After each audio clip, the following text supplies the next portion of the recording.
साधन करने वाले को ये अनुभव होता है, जो सही साधन कर रहे हैं।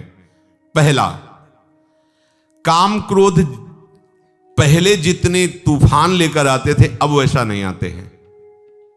साधक को अनुभव होता है, जो सही साधन जिसका चल रहा है उसको यह अनुभव होगा। काम क्रोधादि दोष पहले जितना तूफान लेकर के आते थे, जितनी जल्दी जल्दी आते थे, अब उतना नहीं आते हैं। दूसरा, उनके वेग से जितना हम पहले दुखी होते थे उतना अब नहीं होते, अर्थात कम वेग से आने लगे हैं। तीसरा, पहले जितनी देर तक हम काम आदि के चिंतन में टिकते थे अब उतनी देर नहीं टिकते। ये तीन सुधार साधक में प्रारंभ से शुरू हो जाते हैं। देख लो अपने हृदय में, ये तीन सुधार प्रारंभ हो जाते हैं जिसका सही साधन चल रहा है। पहला, काम क्रोधादि दोष पहले जितनी जल्दी आते थे, जितना तूफान लेकर के आते थे, अब उतना नहीं आते। दूसरा, जितना व्यथित करता था वेग, हमें परेशान दुखी करता था, आता है पर उतना नहीं दुखी होते, वेग सहने लगे हैं। तीसरा, बहुत देर तक बहुत समय नष्ट होता था, इनमें लड़ाई होती थी, अंदर से चिंतन होता था, व्याकुलता होती थी, अब उतना नहीं, गया आया विवेक से नष्ट कर दिया। उपासक में अगर ये तीन बातें आने लगी हैं तो ये मिट जाएंगे, धैर्य रखिए। अगर ये तीन बातें आपके अंदर आ रही हैं, आपको दिखाई दे रहा सुधार है, तो अब इसका आखिरी कनेक्शन है, मैं शरीर हूं या शरीर मेरा है, काट दो, ये सब खत्म हो जाएगा।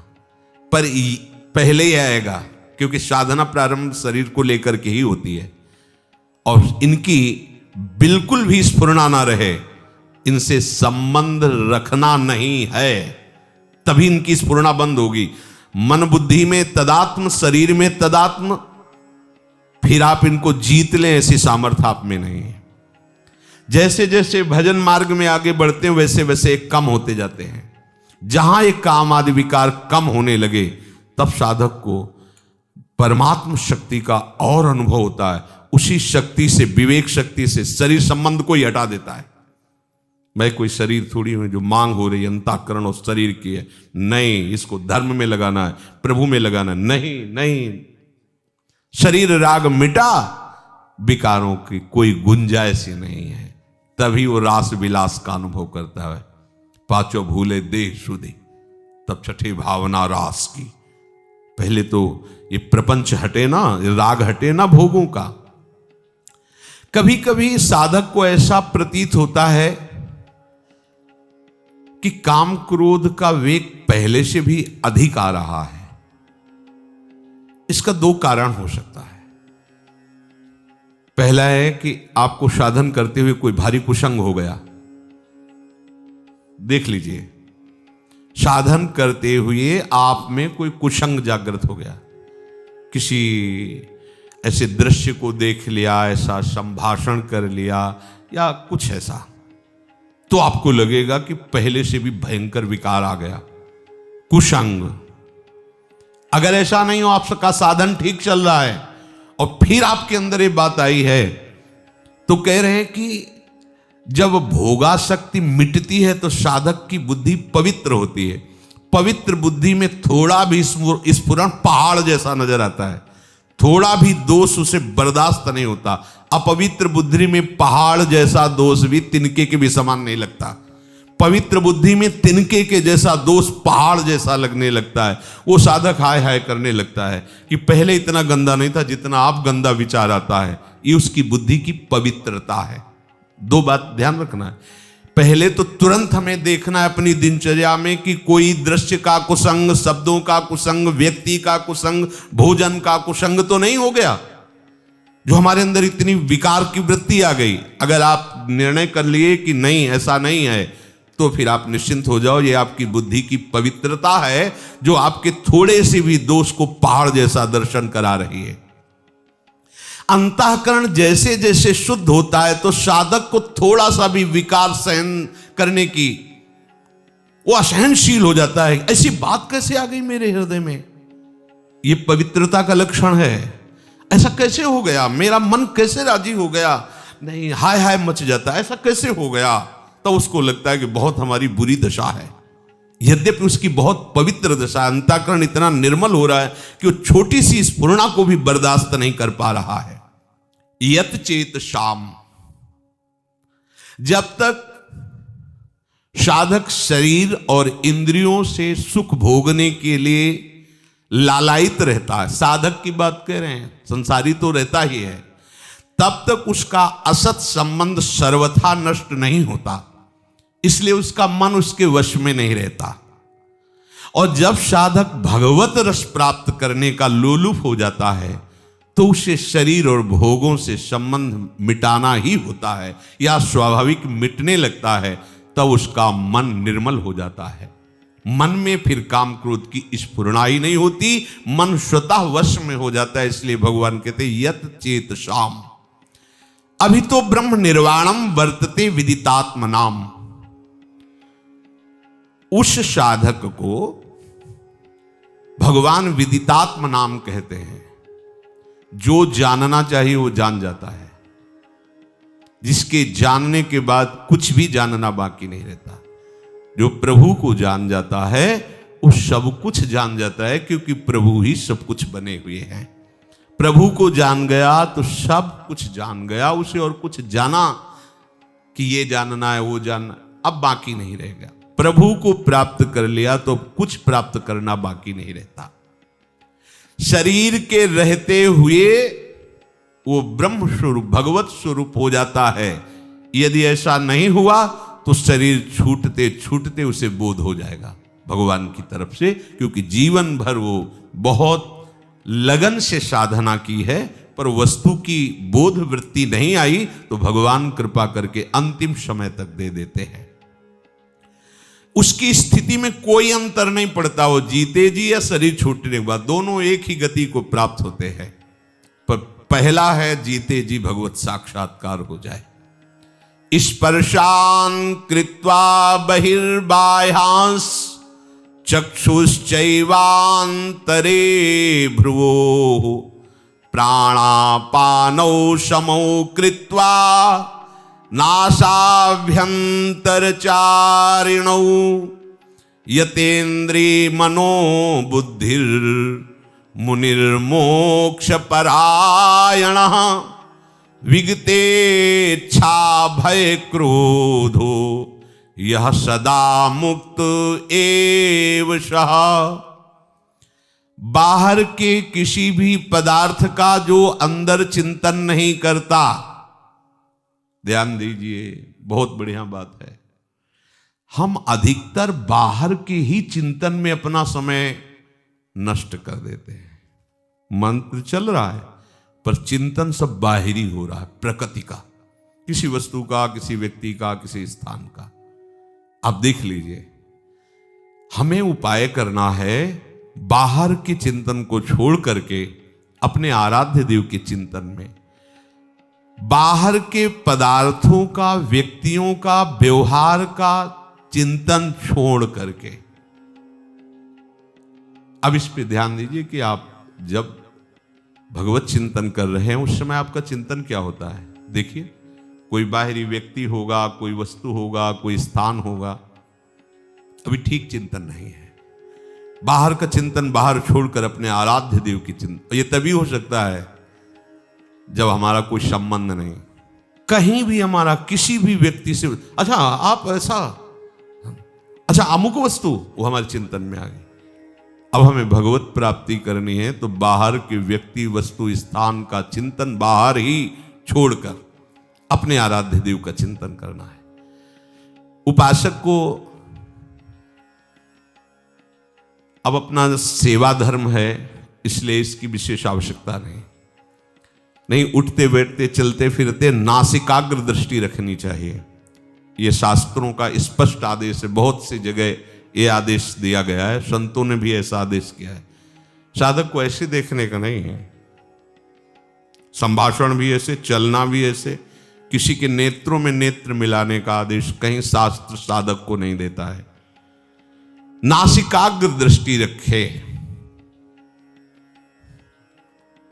इतनी दूर बस। आंख खुली हुई है, जब यहां आप एकाग्रता करोगे तो यहां शुरू हो जाएगा मंत्र। यहां आपको महसूस होगा कि आज्ञा चक्र आपका खुल रहा है। नेत्रों की दृष्टि नासिकाग्र, तो भौहों के बीच चिंतन प्रारंभ हो जाता है। बहुत इससे बल मिलता है। आप आंख मूंद करके मंत्र का चिंतन न करें, आंख खोलिए और ऐसे रखिए, तो आप देखिए फिर आप अक्षर अक्षर आपको दिखाई देने लगे। पर ब्रह्मचारी है तो ही टीक सकता है, नहीं तो जब ऐसे करोगे तो फटने लगेगा सर। इसके लिए हमें पावर चाहिए, वो ब्रह्मचर्य ही आपको पावर। अरे ये सब भगवत मार्ग की जितनी वृत्तियां हैं, इनसे एक एक वृत्ति संभालनी होती भगवत प्राप्ति के लिए। अब गाड़ी को तभी आप मार्ग में दौड़ा सकते हैं जब बढ़िया उसको पेट्रोल और डीजल आदि जो भी उसको चाहिए है। अब विषय भोगों में रत हो, कहा जाए नासिकाग्र लगाओ तो सो जाओगे, या तो सर दर्द करने लगेगा, नासिकाग्र दृष्टि नहीं रख सकते। मेरुदंड सीधी रखिए, कैसे रख सकोगे मेरुदंड, पावर ही नहीं रह गया शरीर में। सावधान रहिए, भगवत प्राप्ति के लिए शरीर है। नासिका में विचरने वाले प्राण और अपान वायु को सम कर ले, ये योग के द्वारा भी होता है और भजन के द्वारा भी होता है। जब कभी भाव आएगा, आवे तो अभी तो बेभाव हम चल रहे हैं, जो विषय आया हमें खरीद ले गया। बेभाव है, हमारा कोई मूल्य नहीं है। छोटी छोटी बातें हमें खरीद लेती, छोटे छोटे विषय हमें गिरा देते हैं, भाव ही नहीं है। जब भाव आएगा तब आप देखना, केवल आराध्य देव रहेंगे और दूसरा उसको देख ले, उसकी श्वास, उसके शरीर की स्थिति। जब गाढ़ भाव आएगा तो सीधा ऐसे प्राण अपान अपने आप सम होने लगेंगे। भजन में बहुत बड़ा बल, उसे फुस फुस करने की जरूरत नहीं। प्राणों का सम करने के लिए सम स्वरूप प्रभु हैं, जो ही उनका चिंतन होगा तो आपका सब कुछ ठीक हो जाएगा। एक भजन से ही कुंडलनी जागृत हो जाती है, भजन से ही प्राण अपान व्यान समान उदान पांचों प्राण पवित्र हो जाते हैं। भजन से ही सब जितनी सिद्धियां प्राप्त, जो चाहे वो सब भजन से प्राप्त हो सकता है। खूब नाम जप करे, खूब प्रभु के लीला गायन करे, इससे अपने आप सब सम आ जाएगा।